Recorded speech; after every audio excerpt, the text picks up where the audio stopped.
सुप्रभात बच्चों, Shri Kheteshwar English academy के YouTube चैनल पर आप सभी का स्वागत है।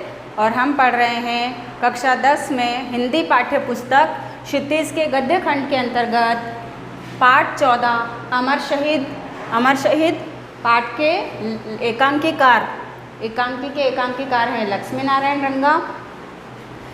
हमने पढ़ लिया था कि जेलर साहब सागर को हर प्रकार से समझाने की कोशिश करते हैं, क्योंकि वे उसके प्रति सहानुभूति रखते हैं। इसलिए वे उसे बार बार समझाते हैं कि तुम महारावल के माफ़ीनामे पर हस्ताक्षर कर दो तो तुम्हें छोड़ दिया जाएगा, तुम्हारे प्राण बच जाएंगे। तुम्हें अपने परिवार के बारे में सोचना चाहिए, उनके प्रति तुम्हारे पिता तो तुम्हारे लिए रो रो कर मर गए, लेकिन पीछे तुम्हारी बूढ़ी माँ, तुम्हारी पत्नी, तुम्हारे भाई सभी तुम्हारे लिए दुखी हैं।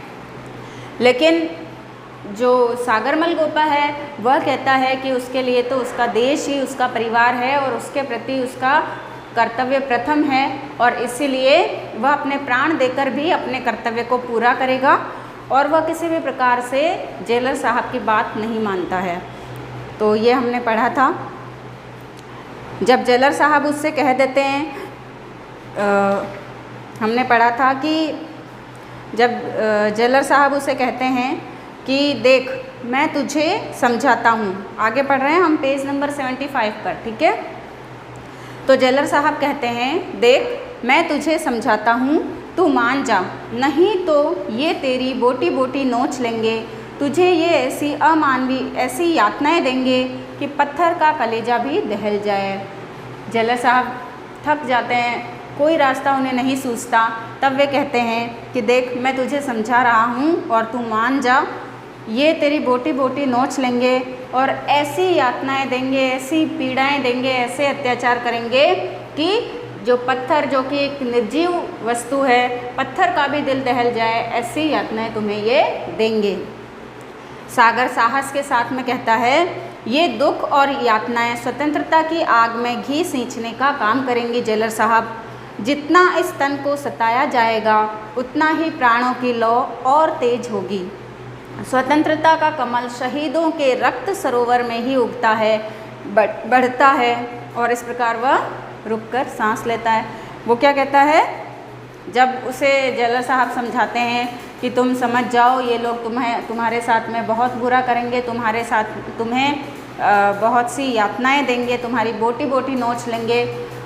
तो सागर क्या कहता है कि मुझे दी जाने वाली दुख और यातनाएं जो है वो इस स्वतंत्रता रूपी यज्ञ में घी का काम करेंगी, और जितना मुझे सताया जाएगा, मतलब जितना मुझ पर अत्याचार किया जाएगा, उतना ही मेरे प्राणों की लौ और ज़्यादा तेज होगी, मतलब उतना ही मेरा साहस और ज़्यादा बढ़ेगा। और फिर वो कहता है कि स्वतंत्रता का कमल, मतलब स्वतंत्रता रूपी कमल शहीदों के रक्त रूपी सरोवर में ही उगता है। और मतलब वे ये कहना चाहते हैं कि जब स्वतंत्रता प्राप्ति के लिए शहीद जब अपना रक्त बहाते हैं, अपना बलिदान देते हैं, तभी स्वतंत्रता की प्राप्ति होती है, तभी स्वतंत्रता का कमल खिलता है। जेलर साहब कहते हैं, अरे पगले, ये तेरे पाँव तोड़ देंगे, तेरे हाथ तोड़ देंगे, तुम्हारी आंखें फोड़ देंगे और तुम्हारे प्राण ले लेंगे। सागर कहता है, हंसते हुए कहता है, वह मातृभूमि के दीवाने तन का नहीं मन का जीवन जीते हैं। अंडरलाइन कीजिए, ये लाइन अंडरलाइन करेंगे आप कि मातृभूमि के दीवाने तन का नहीं बल्कि मन का जीवन जीते हैं। मतलब उनके तन पर चाहे कितना भी अत्याचार किया जाए, उनको कितनी भी शारीरिक यंत्रणाएं दी जाए, लेकिन उससे वे टूटते नहीं हैं, बल्कि इससे उनके हौसले और ज़्यादा बुलंद हो जाते हैं और वे केवल अपने मन की करते हैं, जो उन्होंने मन में ठाना है वही करते हैं। फिर मेरे पाँव टूटने पर यदि मेरे देश का एक कदम आगे बढ़े, मेरे हाथ टूटने पर यदि देश के हाथ थोड़े मजबूत होते हों, मेरी आँखें फूटने से यदि देश को कई नज़र मिलती हैं, मेरे प्राण से यदि देश को नया जीवन मिले, तो मैं इन्हें खोना अपना परम सौभाग्य समझूंगा। मेरा नाम सागर है जेलर साहब, मेरी गहराइयों को तोप और तलवार हिला नहीं सकती। यहाँ पर बहुत ही जोश के साथ में, बड़े साहस के साथ में सागर कहता है कि मातृभूमि के दीवाने जो होते हैं वे तन पर की जाने वाली यंत्रणाओं की परवाह नहीं करते, उन पर किए जाने वाले अत्याचारों की परवाह नहीं करते, बल्कि वे तो उन्होंने जो मन में ठान लिया है केवल उससे पूरा करते हैं, अपने हौसलों को बुलंद रखते हैं। और फिर यदि जैसे वो कहता है ना जेलर साहब की, ये तेरे हाथ पाँव तोड़ देंगे, तुम्हारी आंखें फोड़ देंगे, तुम्हें मार डालेंगे, तुम्हारे प्राण ले लेंगे, तब वह कहता है कि यदि मेरे पाँव टूटने से मेरा देश प्रगति की तरफ बढ़ता है तो मुझे ये भी मंजूर है। मेरे हाथ टूटने से मेरे देश की नींवें मजबूत होती है, देश के हाथ मजबूत होते हैं, तो मैं ये भी सहन कर लूँगा। और यदि मेरी आंखें फूटने से मेरे देश को एक नई नज़र मिलती है, एक नया नज़रिया मिलता है, तो मैं इसके लिए भी तैयार हूँ। और मेरे प्राण लेने से यदि मेरे देश को नया जीवन मिलता है, मतलब कि मेरा बलिदान होने से, मेरे प्राण जाने से यदि मेरे देश को एक नया जीवन मिलता है, यदि उसको स्वतंत्रता की प्राप्ति होती है, तो इसके लिए भी मैं अपने प्राणों को खोना अपना सौभाग्य ही समझूंगा। तो वह कहता है कि मेरा नाम सागर है और सागर के ही समान मेरे मन की गहराई है, मेरे संकल्प की गहराई है, और मेरे इस स्वतंत्रता के संकल्प की गहराई को कोई भी तोप या तलवार नाप नहीं सकती, हिला नहीं सकती, तोड़ नहीं सकती। जेलर साहब परेशान हो जाते हैं। वे कहते हैं अब तुझे कैसे समझाऊं, मेरा तो यही कहना है। और जैसे ही वे कुछ कह रहे होते हैं, इतने में ही बीच में ही वहाँ पर गुमान आ जाता है। जो पुलिस अधीक्षक था गुमान सिंह, वह आ जाता है। बाहर से गुमान सिंह बोलता हुआ आता है, उसके हाथ में बेंत है, पतली छड़ी है उसके हाथ में। वह गुस्से में नज़र आता है और उसके साथ में जो सिपाही है बीरबल, वह भी है। गुमान सिंह आता है और वह कहता है यह आपका कहना नहीं मानेगा जेलर साहब, मेरा कहना मानेगा। आपकी मीठी चाल से यह बस में नहीं आएगा। उसे पता है कि जेलर की सागर के प्रति सहानुभूति है, दया भाव है, और जेलर ने उसको समझाया भी है, हस्ताक्षर करने के लिए सब तरीके से समझा लिया है, लेकिन वह नहीं मानने वाला है। इसलिए गुमान क्या कहता है कि जेलर साहब ये आपकी बात नहीं मानेगा, बल्कि ये मेरी बात मानेगा, और आपकी मीठी बातों में ये बिल्कुल नहीं आएगा। लातों के भूत हैं, बातों से नहीं मानेंगे। देखिए, लातों के भूत बातों से नहीं मानते, मुहावरा है एक, ठीक है। तो वह कहता है कि आज मैं इसे वो मज़ा चखाऊंगा कि लोग सदियों तक याद रखेंगे। आपको महारावल साहब याद फरमा रहे हैं। क्या कहा गुमान सिंह ने? जेलर से कहा कि आपको महारावल ने याद किया है, इसलिए आपको जाना होगा। और जेलर सागर की ओर देखता है और हल्का सा कांप कर बाहर चला जाता है। जेलर समझ जाता है कि अब ये इसके साथ में ज़रूर कुछ गलत करने वाले हैं, तो उसे ये अंदेशा हो जाता है जेलर को कि ये लोग सागर के प्राण लेने वाले हैं। इसलिए वह कांपते हुए वहाँ से निकल जाता है। अब गुमान सिंह क्रोध में भर कर के कहता है, हाँ तो सागर बता, तूने रेजिडेंट एलिंगटन को गुप्त पत्र कैसे भेजे? अब ये जो पैराग्राफ है उसकी एक एक लाइन आपको अंडरलाइन कर लेनी है, क्योंकि ये आपके एक प्रश्न का भी उत्तर है कि जो पुलिस अधीक्षक है उसने जेल में सागरमल गोपा पर क्या क्या आरोप लगाए थे। ठीक है, तो देखिए गुमान सिंह कहता है कि बता, तूने रेजिडेंट एलिंगटन को गुप्त पत्र कैसे भेजे? तूने जवाहरलाल नेहरू को, जय नारायण व्यास और हीरालाल शास्त्री व दीवान को पत्र क्यों लिखे? बोल, नहीं तो आज तेरा खून पी जाऊंगा। तूने मेरी और महारावल की बहुत निंदा की है। बोल, नहीं तो तुझे कच्चा चबा जाऊंगा। इस तरीके से वो गुस्से में दांत भींचने लगता है गुमान। तब सागर कहता है, सच्चाई कहने का हर इंसान को हक है। गुमान सिंह, तुम्हारे काले कारनामों का पर्दाफाश। इतने में गुमान सिंह बीच में ही बात काटते हुए कहता है, जोर से बेंत मार करके कहता है, काले कारनामों का पर्दाफाश और कर। 2-3 बेंत उसको और लगाता है। लगता है तेरी मौत ही तुझे नागपुर से जैसलमेर खींच लाई है। लगता है तेरी मौत मेरे हाथ ही। मतलब कि जब गुमान सिंह उस पर आरोप लगाता है और उससे पूछता है कि तुमने हमारी शिकायत अंग्रेज अधिकारी तक को कर दी थी, जिसके लिए तुमने गुप्त पत्र लिखा था। जवाहरलाल नेहरू, जय नारायण व्यास, हीरालाल शास्त्री, दीवान आदि को भी तुमने हमारे विरुद्ध पत्र लिखे और उसमें तुमने मेरी और महारावल की निंदा भी की है, तो ये सब करने का तुम्हारा साहस कैसे हुआ? तब सागर जो है वो क्या कहता है कि इस संसार में सभी को सच कहने का अधिकार है, हर इंसान को सच बोलने का अधिकार है और मैंने भी वही किया है। मैंने तुम्हारे काले कारनामों का पर्दाफाश करने के लिए ऐसा किया है, लेकिन इसकी बात को पूरा होने से पहले ही बीच में ही सागर उस पर बेंत मारता है और उससे कहता है कि तेरी मौत ही तुझे नागपुर से जैसलमेर ले आई है। सागर कहता है मुझे मौत नहीं, मेरी जन्मभूमि का प्यार यहाँ खींच लाया है। मेरी मौत नहीं, लगता है सामंतशाही की मौत मुझे यहाँ खींच लाई है। वह पलट कर जवाब देता है सागर और कहता है कि मेरी जन्मभूमि मतलब कि मेरी मौत मुझे यहाँ खींचकर नहीं लाई है, बल्कि जैसलमेर में तुम लोगों के द्वारा, तुम सामंतों के द्वारा या फिर जो महारावल हैं उनके द्वारा जो जनता पर जुल्म किए जा रहे हैं, अत्याचार किया जा रहा है, उनका शोषण किया जा रहा है। तो शायद इसी कारण से मुझे अपने मातृभूमि का प्यार, अपनी जन्मभूमि का प्यार मुझे यहाँ पर खींच लाया है। और जहाँ तक मौत का सवाल है तो मेरी मौत नहीं, मुझे ऐसा लगता है कि इस सामंतशाही की मौत ही मुझे यहाँ खींच कर लाई है। मतलब कि वो उस सामंतशाही का अंत करना चाहता है जिसमें सामंतों के द्वारा जनता पर अत्याचार किए जाते हैं, उनका शोषण किया जाता है। तब वह कहता है कि लगता है सामंतशाही की अर्थी में मेरा कंधा लगेगा, लगता है महाराज और तुम, मतलब वो कहता है कि ये जो सामंतशाही की अर्थी उठेगी इसको मैं ही कंधा दूंगा। और फिर वो कहता है कि महाराज और तुम दोनों, जब वो कुछ कहने लगता है उसी समय फिर से गुमान सिंह उसको टोक देता है, क्योंकि उसको ये बात सुन करके बहुत गुस्सा आता है।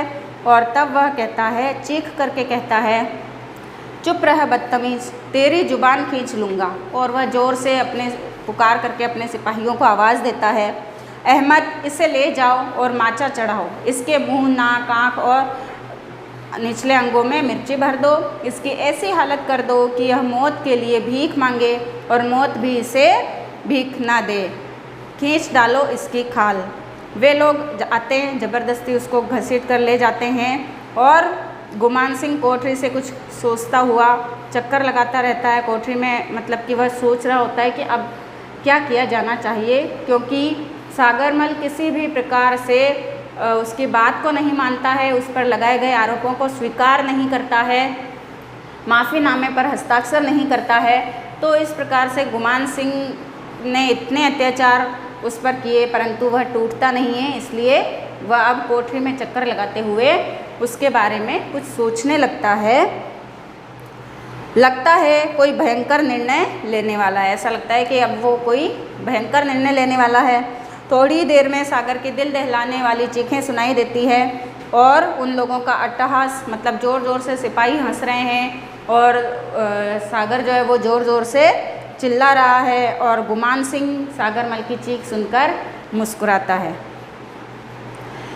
सागर जो है वो अब उस पर जो यातनाएं उसको जो दी जा रही है उसके कारण से वह दर्द से चिल्ला उठता है और वो कहता है कि अरे मेरी टांग चिर रही है, मेरे प्राण निकल रहे हैं, मेरी आंखों में मिर्ची डाल दी गई है, राक्षसों बस करो, और अब मेरे रोम रोम में आग लग गई है, छोड़ दो। और थोड़ी देर के लिए ऐसी आवाज़ें आती है और फिर वे जो लोग होते हैं वे हंसने लगते हैं और सागर अधमरा हो जाता है। अर्ध बेहोशी की हालत में वे सागरमल को लेकर के आते हैं। वो कराह रहा होता है, उससे चला नहीं जाता है, लड़खड़ाता हुआ सा वह चलता है और अब उसको वहाँ गुमान सिंह के सामने ला कर के वे छोड़ देते हैं। वह वहाँ गिर जाता है और तड़प के मारे सागरमल की चीख निकलने लगती है। तब गुमान सिंह हंसता हुआ जेब से कागज़ निकालता है। सागर अपनी जान बचाना चाहता है तो मेरा कहना मान, इस माफ़ीनामे पर दस्तखत कर दे। वह सागर से क्या कहता है कि यदि तुम अपनी जान बचाना चाहते हो तो इस माफ़ीनामे पर हस्ताक्षर कर दो, नहीं तो तुमको मार दिया जाएगा।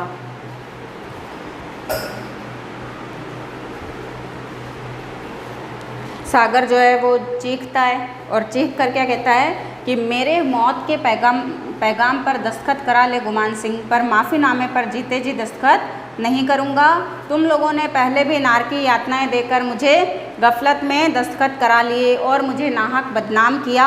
अब मैं हाथ कटवा सकता हूँ पर किसी कागज़ पर दस्तखत नहीं करूँगा। सागर क्या कहता है कि वो कहता है कि तुम चाहो तो मेरे मौत के पैगाम पर हस्ताक्षर करवा सकते हो, लेकिन मैं इस माफ़ीनामे पर हस्ताक्षर नहीं करूँगा। पहले भी तुमने मुझे ऐसी यातनाएं दे करके किसी गलत कागज़ पर दस्तखत करवा लिए थे और मुझे जनता में बदनाम कर दिया था, लेकिन अब मैं हाथ कटवा लूँगा पर इस कागज़ पर दस्तखत नहीं करूँगा। गुमान सिंह कहता है तू क्या नहीं करेगा, तेरी छाया करेगी। तूने गुमान सिंह का गुस्सा देखा नहीं, तूने गुमान सिंह का गुस्सा नहीं देखा। देख, या तो माफ़ीनामे पर दस्तखत कर दे, वह उसको धमकी देता है। तभी सागर बीच में बोल पड़ता है ताकि माफ़ीनामा दिखाकर तुम मुझे जनता की नज़रों में गिरा सको, दस्तखत करके जनता और सरकार को बता सको कि मुझ पर कोई अत्याचार नहीं किया जा रहा। गुमान सिंह, तुम्हारी यह साजिश कभी सफल नहीं होगी। वह समझ गया था गुमान सिंह के षड्यंत्र को और इसीलिए उसने माफ़ीनामे पर दस्तखत करने के लिए मना कर दिया। गुमान सिंह व्यंग्य में हंसता हुआ कहता है गुमान का हर मोहरा ठीक जगह पर बैठता है। सागरमल, अगर तूने इन कागज़ों पर दस्तखत नहीं किए तो तुझे मिट्टी का तेल छिड़क कर जिंदा जला दूंगा। तब सागर कहता है और उस आग में तुम्हारा साम्राज्य जल जाएगा। जनता तुम लोगों को जीने नहीं देगी। इससे वो क्रांति होगी कि तुम्हारे जुल्म के शासन की नींवें तक हिल जाएगी। सागर कहता है, वो डरता नहीं है उसकी इस बात से और वो निर्भीकता से कहता है कि जिस आग में तुम मुझे जलाना चाहते हो उस आग में तुम्हारा ये जो शोषण का जो साम्राज्य है ये साम्राज्य जल जाएगा, नष्ट हो जाएगा और ये जो जनता है वो तुमसे जवाब मांगेगी, तुम्हें जीने नहीं देगी और इससे एक ऐसी क्रांति होगी जिससे तुम्हारे जुल्म के शासन की नींवें तक हिल जाएगी। गुमान सिंह कहता है गुमान सिंह ने कच्ची गोलियां नहीं खेली। सागर, तुमने जगह जगह पत्रों में लिखा है कि इस अत्याचार को नहीं सह सकता, इससे तो आत्महत्या ही करना अच्छा। हंसता हुआ खूनी भेड़िए सी नज़र टिकाकर वो क्या कहता है, समझे कि नहीं, मतलब वह उससे कहता है कि तुमने बहुत बार ऐसा लिखा है कागज़ पर कि तुम इन अत्याचारों को नहीं सह सकते हो और इसीलिए आत्महत्या, इससे तो आत्महत्या कहीं अच्छी है। तो तुम्हें इस प्रकार से यहाँ जलाकर मार दिया जाएगा और तुम्हारी मृत्यु को आत्महत्या का नाम दे दिया जाएगा। सागर कहता है समझ गया, तुम मेरी हत्या पर आत्महत्या का कफन उड़ाने की कोशिश करोगे पर भारत की जनता तुम्हारी इस चाल को मात देगी। सागर को ये पूरा विश्वास है कि भारत की जनता उनके द्वारा किए गए शोषण को, अत्याचार को या जुल्मों को समझती है, इसके बारे में जानती है और इसीलिए वह कहता है कि तुम मेरी हत्या को आत्महत्या का कफन पहनाने की कोशिश कर रहे हो पर इसमें तुम कभी भी कामयाब नहीं हो पाओगे। जनता इस बात पर कभी विश्वास नहीं करेगी। गुमान सिंह कहता है नहीं, कभी नहीं, तेरे परदादे ने भी आत्महत्या की थी, यह तो तुम्हारा पुश्तैनी रोग है। गुमान सिंह कहता है कि नहीं, जनता तो विश्वास करेगी क्योंकि तुम्हारे परदादा ने भी आत्महत्या की थी और इसे तो तुम्हारा खानदानी रोग समझा जाएगा। और तब सागर को गुस्सा आता है और वो कहता है झूठे नीच राक्षस, तू इतना गिरा हुआ है। गुमान सिंह को गुस्सा आ जाता है जब वह इस प्रकार से बोलता है तो वो कहता है मुझे नीच कहता है। सागर कहता है हाँ नीच, 1000 बार नीच। गुमान सिंह बहुत ही गुस्से में आ जाता है और वह क्या कहता है, बीरबल मिट्टी के तेल का कनस्तर ला। कनस्तर मतलब वो बर्तन जिसमें मिट्टी का तेल डाला जाता है, ठीक है, इसे आज मजा चखाकर ही रहूँगा। तो इस प्रकार से जो गुमान सिंह है वह अपने सिपाहियों को आदेश देता है मिट्टी का तेल लाने का। मिट्टी का तेल मतलब केरोसिन लाने का ऑर्डर देता है। वो कहता है मैं कहता हूँ। बीरबल जो है अचानक से चुप हो जाता है, मतलब उसे लगता है कि उसको इस प्रकार से मारा नहीं जाना चाहिए, सिपाही को ऐसा लगता है। जब वो बीरबल चुपचाप खड़ा सोच रहा है तब वो चीख कर कहता है मैं कहता हूँ ला, और तब उसे वो कनस्तर लाना पड़ता है। और गुमान सिंह जो है वो क्या करता है, कनस्तर लेकर सागर की तरफ बढ़ता है और सागर कहता है हाँ हाँ कहूँगा। गुमान सिंह फिर उससे कहता है तू कहेगा ऐसा, मतलब जब वो उसे अपशब्द कहता है गुमान सिंह को, तब सागर कहता है हाँ कहूँगा। और गुमान सिंह को और ज़्यादा गुस्सा आ जाता है और वो आग बबूला हो जाता है। और तब वह क्या करता है, तो ले वह तेल सागर पर छिड़क देता है, अब भी सोच ले वरना माचिस जलाता हूँ। वो उसे लास्ट में चेतावनी देता है। सागर कहता है जला ले। गुमान सिंह जला लूँ? सागर फिर कहता है हाँ हाँ जला ले। उसको मतलब इस समय मृत्यु का भी भय नहीं है। और गुमान सिंह क्या करता है, माचिस निकाल कर जलाता है। यह जलाई और अब तू देखते देखते राख हो जाएगा। बोल माफ़ीनामे पर दस्तखत करता है कि नहीं? सागर बहुत ही साहसपूर्वक कहता है नहीं करूँगा, जल जाना मंजूर है पर माफ़ी नहीं मांगूंगा। गुमान सिंह गुस्से में भर जाता है, नहीं मांगेगा, आखिरी बार पूछ रहा हूँ। और सागर फिर भी इनकार कर देता है। गुमान सिंह जो है वो माचिस लेता है, जो माचिस उसने जला रखी है, ठीक है, वह सागर के कपड़ों में आग लगा देता है। और गुमान सिंह और उसके साथी जो है वो हंसने लगते हैं और सागर जलने लगता है, आग तेज हो जाती है। और इस प्रकार से वह क्या बोलता है कि अब भी माफ़ी मांग ले, मतलब गुमान सिंह जो है वो हंसते हुए कहता है अब भी माफ़ी मांग ले तो आग बुझ सकती है। लेकिन सागर क्या कहता है, हो सके तो थोड़ा तेल और छिड़क दो गुमान सिंह, ताकि तेरे और मेरे दोनों के मन के अरमान पूरे हो जाएं। सागरमल जो है वो तो शहीद होना चाहता है, देश के लिए अपनी जान कुर्बान करना चाहता है। और गुमान सिंह जो कि उसको माफ़ीनामे पर दस्तखत नहीं करवा पाया, सारे आरोप उससे नहीं स्वीकार करवा पाया और इसलिए उसको मारना चाहता है। तो गुमान सिंह कहता है इसकी आखिरी इच्छा भी पूरी कर दो। और वो क्या करता है, और तेल छिड़कता है जिससे आग तेज हो जाती है और सागर जलने लगता है। जब आग तीव्र होती है तो वो चीख पड़ता है और सागर भारत माता की जय, भारत माता की जय, भारत माता की जय बोलने लगता है। गुमान सिंह हंसते हुए क्या कहता है, इसकी आवाज़ें दूसरों को सुनाई न दे, इसके साथ साथ महारावल की जय बोलो ताकि इसकी आवाज़ दब जाए। और जैसे ही सागर भारत माता की जय बोलने लगता है, वैसे ही जो साथ में सिपाही होते हैं वे तीनों महारावल की जय बोलने लगते हैं। इस प्रकार से सागर की आवाज़ को दबा दिया जाता है और सिर्फ सागरमल की सिर्फ जय सुनाई देता है, मतलब उसके मुख से सिर्फ जय शब्द सुनाई देता है, मानो वह क्या बोल रहा है, महारावल की जय बोल रहा हो। और फिर सागर क्या कहता है, भारत माता की जय, भारत माता की जय। वो जलने के कारण से तड़प रहा है और वे जो सिपाही है वे उसके चारों तरफ चक्कर लगा रहे हैं, महारावल के जय के नारे लगाते हैं। और कुछ ही देर में सागर जल जाता है, मृत्यु को प्राप्त हो जाता है, परंतु वह भारत माता की जय बोलता रहता है। इस प्रकार से इस कहानी का अंत होता है, इस एकांकी का अंत होता है।